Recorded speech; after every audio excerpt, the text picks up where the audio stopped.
আপনি কি জানেন এই দুনিয়ায় কেন কোনো ব্যক্তি অনেক বেশি ধনী হয় এবং কেন কেউ খুব গরিব হয়ে থেকে যায়? কেন কেউ খুব ইজিলি সাকসেসফুল হয় আর কেউ বছরের পর বছর কঠোর পরিশ্রম করা সত্ত্বেও সফলতার মুখ দেখতে পায় না?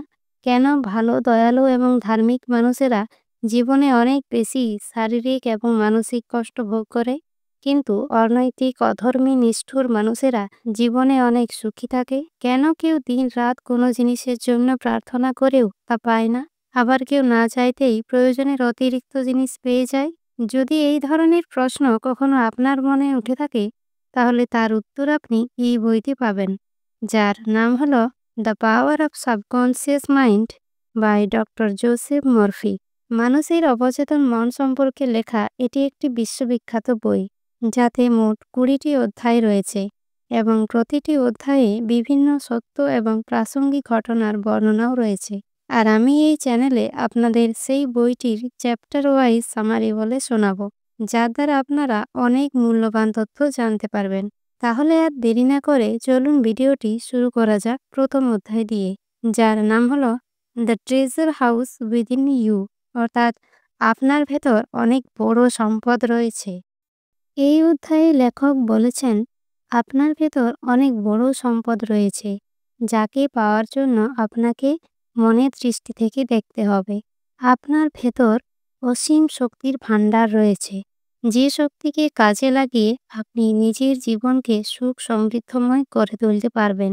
এখানে লেখক মনের দুটো ভাগের কথা বলেছেন: এক, কনসিয়াস মাইন্ড বা চেতন মন, এবং দুই, সাবকনসিয়াস মাইন্ড বা অবচেতন মন।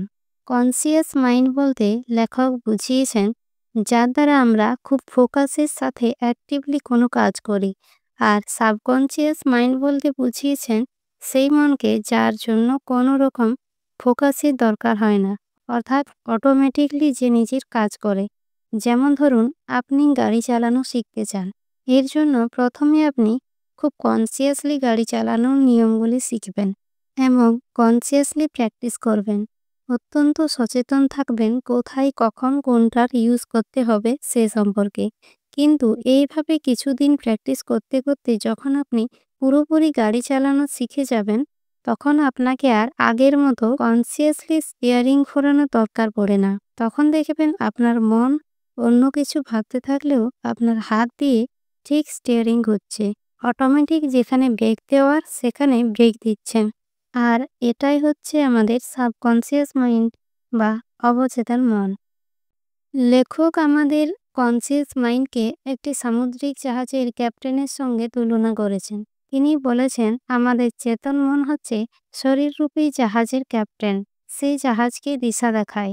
ক্যাপ্টেন যেভাবে ইঞ্জিন রুমের লোকেদের আদেশ দেন, তারা ঠিক সেই মতো অন্যান্য যন্ত্রগুলিকে নিয়ন্ত্রণ করে। তারা জানে না যে তারা কোন দিকে যাচ্ছে, তারা শুধু ক্যাপ্টেনের অর্ডার ফলো করে। যদি ক্যাপ্টেন কম্পাস এবং অন্যান্য যন্ত্রের ভিত্তিতে ভুল নির্দেশ দেন, তাহলে জাহাজ কোনো বিশাল পাথরে গিয়ে ধাক্কা খেতে পারে। ঠিক সেরকমই আপনার চেতন মন হলো আপনার শরীর, আপনার পরিবেশ এবং আপনার সাথে রিলেটেড সমস্ত জিনিসের ক্যাপ্টেন বা মালিক।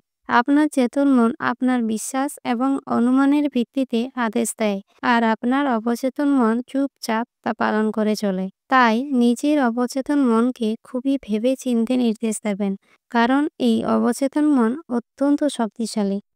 যদি আপনি নিজেকে বারবার বলতে থাকেন যে আমার কাছে আমার পছন্দের জিনিস কেনার জন্য কোনো টাকা নেই, তাহলে আপনার সাবকনসিয়াস মাইন্ড তা মেনে নেবে, আর সে সুনিশ্চিত করবে যে আপনার কাছে কোনোদিনও আপনার পছন্দের জিনিস কেনার জন্য টাকা না থাকুক।